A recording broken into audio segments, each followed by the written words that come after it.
ವೀಕ್ಷಕರೇ, ಮೆಂಡೋ ನ್ಯೂಸ್ ನೆಟ್ವರ್ಕ್ಗೆ ಸ್ವಾಗತ. ನಾನು ನಿಮ್ಮ ದಿವ್ಯಾ. ಕಾರ್ಮಿಕ ಇಲಾಖೆಯ ಸಚಿವ ಸಂತೋಷ್ ಲಾಡ್ ಅವರು ಹೆಣ್ಣು ಮಕ್ಕಳಿಗೆ ಶುಭ ಸೂಚನೆಯೊಂದನ್ನು ಕೊಡ್ತಾ ಇದ್ದಾರೆ. ಹಲವಾರು ವರ್ಷಗಳಿಂದ ಇದನ್ನ ಪಕ್ಕಕ್ಕೆ ಇಟ್ಬಿಟ್ಟಿದ್ರು. ಆದ್ರೆ ಈಗ ಅದೇ ವಿಚಾರವನ್ನ ಪ್ರಸ್ತಾಪಿಸ್ತಾ ಇದ್ದಾರೆ ಸಂತೋಷ್ ಲಾಡ್ ಅವರು.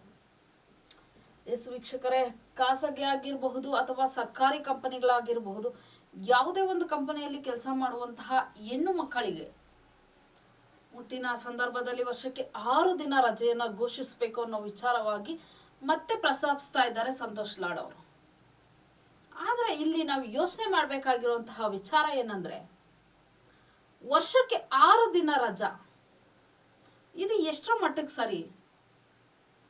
ಅವರು ಪ್ರಸ್ತಾಪಿಸ್ತಾ ಇರೋದು ಒಂದ್ ರೀತಿ ಖುಷಿ ವಿಚಾರ, ಶುಭ ಸೂಚನೆ, ಓಕೆ, ಒಪ್ಕೊಳ್ಳೋಣ.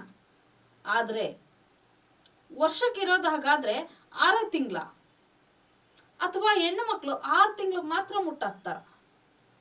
ಇದೆಲ್ಲ ಒಂದು ಕಡೆ ಗೊಂದಲ ಉಂಟಾಗ್ತಾ ಇದೆ ಎಷ್ಟೋ ಜನ ಹೆಣ್ಣು ಮಕ್ಕಳು ವಿಚಾರವಾಗಿ. ಇನ್ನ ಮುಟ್ಟಿನ ಸಂದರ್ಭ ಅಂತ ಬಂದಾಗ ಎಷ್ಟೋ ಜನ ಹೆಣ್ಣು ಮಕ್ಕಳು ಅವರು ಪಡುವಂತಹ ಕಷ್ಟ, ನೋವು ಅವರಿಗೆ ಗೊತ್ತು. ಆ ಒಂದು ಸಂದರ್ಭದಲ್ಲಿ ಹೊಟ್ಟೆ ನೋವಾಗಿರಬಹುದು, ಸೊಂಟ ನೋವು, ಮೈಕೈ ನೋವು, ತನ್ನ ಮನೆಯಲ್ಲಿ ತಾನೇ ಎದ್ದು ಕೆಲಸ ಮಾಡ್ಕೊಳ್ಳೋಕಾಗದೇ ಇರುವಂತಹ ಪರಿಸ್ಥಿತಿಲಿ ಇರ್ತಾರೆ. ಆದರೆ ಸಂದರ್ಭ, ಅವರ ಒಂದು ಮನೆಯ ಪರಿಸ್ಥಿತಿ ಕೆಲ್ಸಕ್ಕೆ ಹೋಗುವಂತಹ ಪರಿಸ್ಥಿತಿಯನ್ನ ತಂದೊಡ್ಡಿರುತ್ತೆ. ಅಂತಹ ಹೆಣ್ಣು ಮಕ್ಕಳಿಗಾಗಿ ಒಂದು ದಿನದ ರಜೆಯನ್ನ ಘೋಷಣೆ ಮಾಡಬೇಕು ಅಂತ ತೀರ್ಮಾನಿಸಿರೋದು ಶುಭ ಸೂಚನೆ. ಆದ್ರೆ ಇವರು 6 ದಿನ ರಜಾ, ವರ್ಷಕ್ಕೆ 6 ದಿನ ರಜಾ ಅಂತ ಹೇಳ್ತಾ ಇರೋದೇ ಎಲ್ಲೋ ಒಂದು ಕಡೆ ಗೊಂದಲ ಉಂಟಾಗಿದೆ. ಅಲ್ರಿ ಸ್ವಾಮಿ, ಹೆಣ್ಣು ಮಕ್ಕಳು 6 ತಿಂಗಳ ಹಾಗಾದ್ರೆ ಮುಟ್ಟಾಗೋದು ಅಂತ? ವರ್ಷಕ್ಕಿರೋದು 12 ತಿಂಗಳು. 1 ತಿಂಗಳಿಗೆ 1 ದಿನ ಅಂತ ರಜಾ ಲೆಕ್ಕ ಹಾಕಿದ್ರು 12 ತಿಂಗಳಿಗೆ 12 ದಿನ ರಜವನ್ನ ಕೊಡ್ಬೇಕು ನೀವು.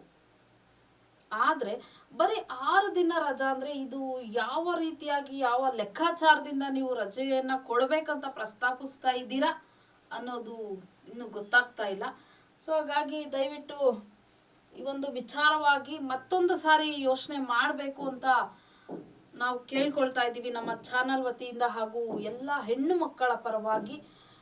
ವರ್ಷಕ್ಕೆ 12 ತಿಂಗಳು ಏನಿದೆ, ತಿಂಗಳಿಗೆ 1 ದಿನ ರಜೆಯಂತೆ 12 ದಿನ ರಜೆಯನ್ನ ಘೋಷಿಸಿ ದಯವಿಟ್ಟು ಇದ್ರ ಬಗ್ಗೆ ಮತ್ತೊಮ್ಮೆ ಯೋಚನೆ ಮಾಡಿ ಆದಷ್ಟು ಬೇಗ ಈ ಒಂದು ವಿಚಾರವನ್ನ ಜಾರಿಗೆ ತೆಗೆದುಕೊಂಡು ಬನ್ನಿ ಅಂತ ಹೇಳ್ತಾ, ಇದಾಗಿತ್ತು ಈ ಕ್ಷಣದ ಸುದ್ದಿ. ನಿರಂತರ ಸುದ್ದಿಗಾಗಿ ನೋಡ್ತಾ ಇರಿ ಮೆಂಡೋ ನ್ಯೂಸ್ ನೆಟ್ವರ್ಕ್.